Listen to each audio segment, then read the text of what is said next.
I was in shock, I could not believe it. Woking is really a town of two halves, and I don't think those two halves have ever been talking to one another. And I feel, from someone who's lived in one part, worked in another, I've seen it all. I've seen the best and the worst of this place. I always say to people that you can see heaven and hell in Woking, and if you look at the history of this town, you'll see that too, and that's really what this series is about. It's about exploring the uncovered history of Woking and bringing out what these communities have been about in the past 100 years. They've continuously evolved and developed, especially since 1889 and when the mosque was formed. That was really a landmark time as to when this community developed and started taking shape. However, after Gottlieb Leitner, who had built that mosque, passed away, the mosque fell into disuse. It was only then, in late 1912, where the mosque began to be reactivated, and that took some time. And it was the Ahmadi Muslim community that did it. But what was also happening at that time?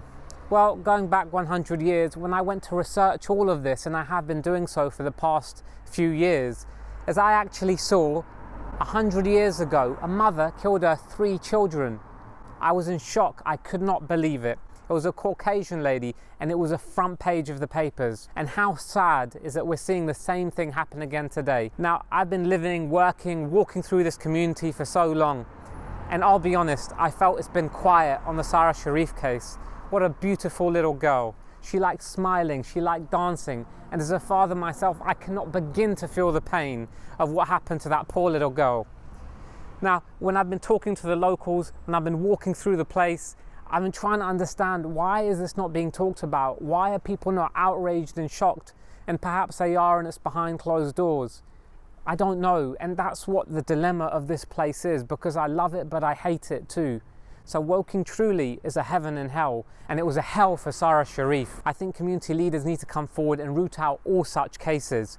And I feel that it was quiet on this case, and I feel that we need to readdress as to why that's happened, because I think we need to look backwards and see, because this is not acceptable that such a thing happened. Now, in this town, there are so many things to talk about, whether it's the mosque, whether it's the cemetery, but I really wanted to capture the feeling that you have whilst you're in Maybury to really understand what is going on in this place. Now, I always feel there are two halves to this town. There's a £1 billion infrastructure that's just 2-3 minutes walk that way, and then there's this half of this town that's been completely ignored, not been invested in. Unfortunately, immigrant communities have got together and they have not integrated. Now, look, this has really been the case for several decades, if I'm honest with you, but for it to culminate in something like this, I just cannot believe it. I have been shocked, appalled. I cannot understand why this has happened and why more has not been done.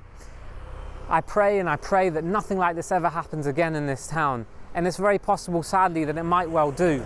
At 10 years old, Sara Sharif had her whole life ahead of her, but all that was snatched last summer, when her bruised and lifeless body was discovered at home in Woking. Now, this poor little girl is the hell that this place can encapsulate.